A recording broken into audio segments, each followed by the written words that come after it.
Exam मित्र में एक बार फिर से आपका स्वागत है। आशा करता हूँ आप सभी अच्छे होंगे। तो दोस्तों बीएससी नर्सिंग एंड पैरामेडिकल के एप्लीकेशन फॉर्म की बेसिक रजिस्ट्रेशन लास्ट डेट 14 मई 2022 थी, जो ऑलरेडी ओवर हो चुकी है। अब आपके आरयूसी कोड और फाइनल रजिस्ट्रेशन की प्रोसेस है वो ऑनगोइंग है, जो 27 मई 2022 तक की है।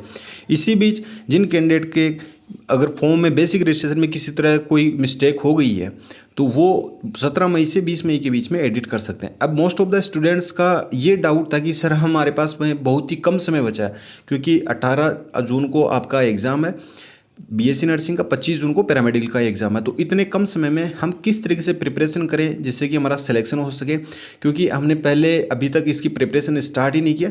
तो ये तो दोस्तों आपकी तरफ से एक गलती है। मैं पहले से ही आपको बोलता रहा था कि आपको एंट्रेंस एग्जामिनेशन क्लियर करने के लिए एम्स में मिनिमम आपके पास में 5 से 6 महीने का समय होना चाहिए। लेकिन अगर आप लास्ट समय में भी सही स्ट्रेटजी बना के और सही तरीके से अगर आप स्टडी करेंगे स्मार्टनेस के साथ में, तो भी आप अपना सिलेक्शन है वो निकाल सकते हैं। क्योंकि फॉर्म सभी फिल करते हैं, स्टडी सभी करते हैं, लेकिन सिलेक्शन किनका होता है? जो सही समय पर सही चीज़ को फॉलो करते हैं।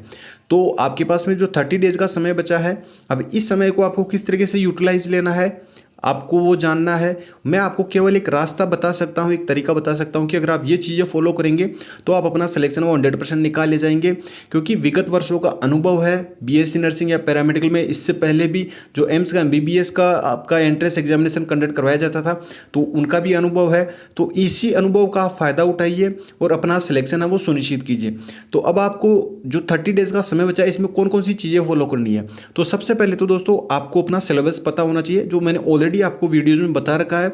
अगर जिन कैंडिडेट को कोई भी इशू है किसी भी तरीके का, तो आप एम्स 2022 की मैंने प्लेलिस्ट बना रखी है, आपको हमारे चैनल पे वो देखने को मिलेगी। तो उस प्लेलिस्ट में आपको सारे एम्स पैरामेडिकल और बीएससी नर्सिंग के वीडियोज अवेलेबल है, तो आप उनको जरूर देखिए, आपके लिए काफ़ी हेल्पफुल है। और जो भी आपके मन में डाउट हो सारे उन वीडियोज के माध्यम से क्लियर हो जाएंगे। तो अगर आपके सिलेबस की बात की जाए तो आपका 11th और 12th एनसीईआरटी बेस्ड आपका कंप्लीट सिलेबस फिजिक्स केमिस्ट्री और बायोलॉजी का पूछा जाता है। कहीं भी पर्टिकुलर आप अगर ऑफिशियल वेबसाइट पे एम्स में आप जाके देंगे तो कोई भी पर्टिकुलर आपके टॉपिक या चैप्टर वो आपको नहीं बता रखे। आपको केवल 11th और 12th NCERT based complete syllabus physics chemistry और बायोलॉजी का आपको पूछा जाएगा। और ये सिलेबस आपका पैरामेडिकल और बीएससी नर्सिंग दोनों में कॉमन है, फिजिक्स केमिस्ट्री और बायोलॉजी का।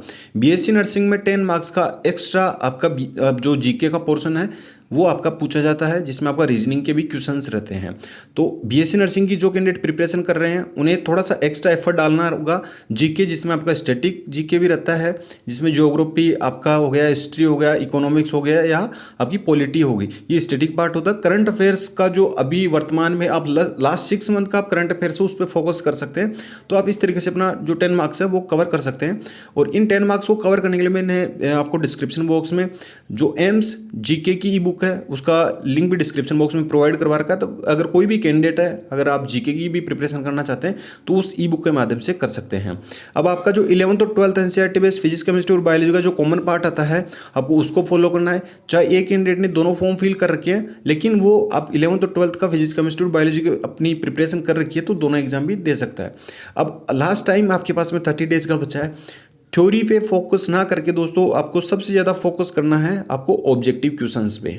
ऑब्जेक्टिव क्वेश्चंस पे चैप्टर वाइज ऑब्जेक्टिव क्वेश्चंस आपको मिलते हैं कहीं भी, तो आप उनकी ज़्यादा से ज़्यादा प्रैक्टिस करें। और सेकंड है आपकी मॉक टेस्ट पेपर। बस ये दोनों चीज़ें आपको लास्ट टाइम में फॉलो करनी है, क्योंकि थ्योरी फॉलो करने का भी समय आपके पास में बचा नहीं है।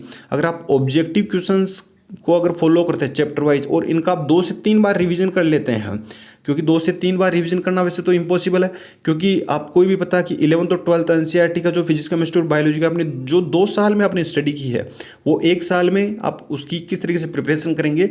लेकिन अगर आप ऑब्जेक्टिव बेस पे अगर लेके चलेंगे तो अपना सिलेबस है वो आप कवर कर सकते हैं। और ये डिपेंड करेगा आपकी डेडिकेशन पे और आप किस तरीके से अपना जो टाइम है उसको कंज्यूम करते हैं।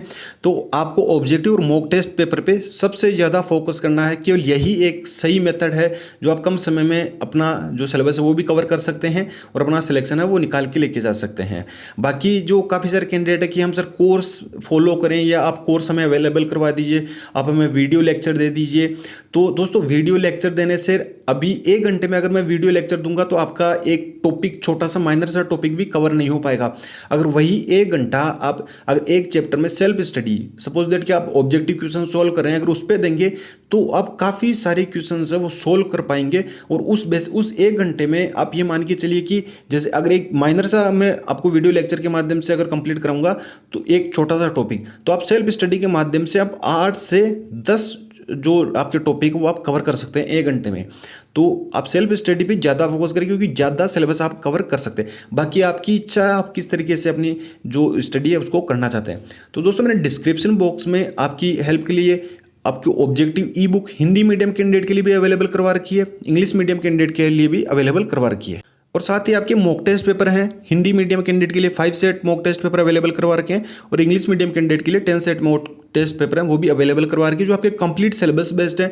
आपको ये मान के चलिए कि ऑलमोस्ट काफ़ी सारे क्वेश्चन एसजीटीज आपके एंट्रेंस एग्जाम में भी आपको देखने को मिलेंगे। तो इन दोनों चीज़ों को आप जरूर अवेल करें। लास्ट ईयर जिन कैंडिडेट ने अच्छे से फॉलो किया था वो ऑलरेडी सिलेक्शन अपना ले चुके हैं विमेन एम्स के इंस्टीट्यूट में। अब आपका समय है, आपकी बारी है कि आप अपना सिलेक्शन है वो सुनिश्चित करना चाहते हैं या नहीं चाहते। सही समय पर सही डिसीजन जरूर लीजिए और आप अपनी स्टडी को फोकस करके और अपना सिलेबस वो कवर कीजिए, नहीं तो बाद में आपको रिग्रेट जरूर फील होता रहेगा कि काश मैं उस वक्त सही स्ट्रेटजी या सही समय पर मैं स्टडी कर लेता, ये चीज़ें फॉलो कर लेता तो मेरा भी आज एडमिशन होता। तो रिग्रेट फील ना हो लाइफ में कभी भी, तो आप डिसीजन सही समय पर लीजिए। इसके लिए दोस्तों जो बीएससी नर्सिंग और पैरामेडिकल, इसके लिए मैंने 3-in-1 ई बुक आपको प्रोवाइड करवा रखी है जो 11th और 12th NCERT based complete syllabus cover करती है। हिंदी मीडियम कैंडिडेट के लिए ये आपकी ई बुक है। इसी तरीके से जो इंग्लिश मीडियम कैंडिडेट है उनके लिए भी आपको अवेलेबल करवा रखी है। आप इंग्लिश मीडियम कैंडिडेट के जो स्टूडेंट हैं तो उनके लिए आप यहाँ पे देख सकते हैं व्यू स्टोर पर जाके, ये व्यू स्टोर है, इस पर क्लिक करके आप यहाँ पे जो सारा स्टडी मटेरियल है, वैसे तो मैंने ऑलमोस्ट आपको सारा स्टडी मटेरियल प्रोवाइड करवा रखा है, जैसे थ्योरी बेस्ड ई बुक वो भी अवेलेबल करवा रखी है। आपके प्रीवियस ईयर क्वेश्चन पेपर हैं वो भी आपको प्रोवाइड करवा रखे हैं। हिंदी और इंग्लिश मीडियम के लिए ऑब्जेक्टिव ई बुक है, मॉक टेस्ट पेपर हैं, तो जीके की आपकी ई बुक है, सारा स्टडी मटेरियल आपको अवेलेबल करवा रखा है। व्यू स्टोर में जाके भी देख सकते हैं। लेकिन ये समय सारी की सारी चीज़ें आपको फॉलो करने की नहीं है, आप केवल ऑब्जेक्टिव और मॉक टेस्ट पेपर पे ही फोकस करें, केवल इन्हीं 2 चीज़ों पे, क्योंकि सारा का सारा मटेरियल आप इकट्ठा कर लेंगे लेकिन आप पढ़ नहीं पाएंगे तो उसका सेंस क्या निकलेगा। अवेल करने की दोस्तों सभी की प्रोसेस बिल्कुल सेम सी है। मैं यहाँ पे जैसे कि आपको हिंदी मीडियम के कैंडिडेट और आपको ऑब्जेक्टिव ई बुक चाहिए तो इसमें आपको बाय नाउ पे क्लिक करना है। जैसे बाय नाउ पे क्लिक करेंगे तो इस तरीके से इंटरफेस आएगा। इसमें अपना नाम फिल करना है, अपनी एक्टिव मेल आईडी जिसका आपके पास में पासवर्ड हो, और आपको अपनी कॉन्टैक्ट डिटेल्स फिल करनी है। फिर नेक्स्ट पे क्लिक कर देना है। जैसे नेक्स्ट पे क्लिक करेंगे आपको पेमेंट के लिए पूछा जाएगा, PhonePe, Paytm, debit card, credit card, net banking, जो भी मोड हो उससे पेमेंट कर सकते हैं। ई फॉर्मेट में ही आपको ये ई बुक अवेलेबल होगी, हार्ड कॉपी फॉर्मेट में नहीं अवेलेबल है, क्योंकि दोस्तों मैं इतना सक्षम नहीं हूं कि आपको हार्ड कॉपी फॉर्मेट में आपको अवेलेबल करवा सकूं, और इतना समय भी नहीं बचा है कि आपको डिलीवरी करवाई जाए, और इतना समय तो आपका वैसे ही कंज्यूम हो जाएगा। तो 30 डेज का टाइम बचा है स्मार्टनेस के साथ में।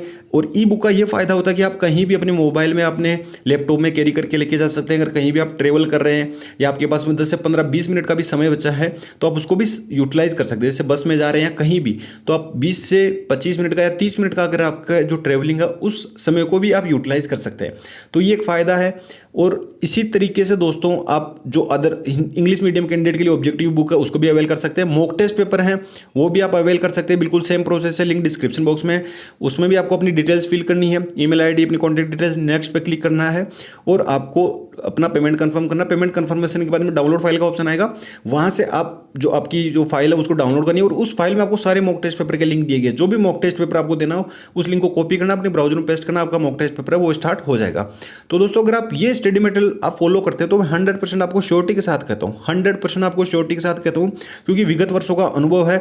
आप अपना बीएससी नर्सिंग की प्रिपरेशन कर रहे हो या पैरामेडिकल की, अपना सिलेक्शन है वो आप निकाल ले जाएंगे, क्योंकि सबसे इंपॉर्टेंट होता है समय, और आपके पास में इतना समय नहीं है, इतना टाइम नहीं है कि आप अपनी जो थ्योरी है उस पर आप फोकस करें। थ्योरी पे आप उन्हीं टॉपिक पे फोकस करें जो आपके मॉक टेस्ट पेपर में दिए गए क्वेश्चन है वो आप सोल्व नहीं कर पा रहे, तो पर्टिकुलर केवल उसी थ्योरी को आप कवर करें। तो दोस्तों अगर आप ये स्ट्रेटजी फॉलो करेंगे तो 100% अपना सिलेक्शन है वो आप निकाल ले जाएंगे। बाकी आपकी इच्छा है, केवल मैं आपको रास्ता दिखा सकता हूँ, चलना या न चलना आपकी मर्जी है। तो दोस्तों वीडियो आपके लिए यूजफुल रहा होगा। वीडियो पसंद आए वीडियो को लाइक करें, शेयर करें। धन्यवाद। जय हिंद, जय भारत।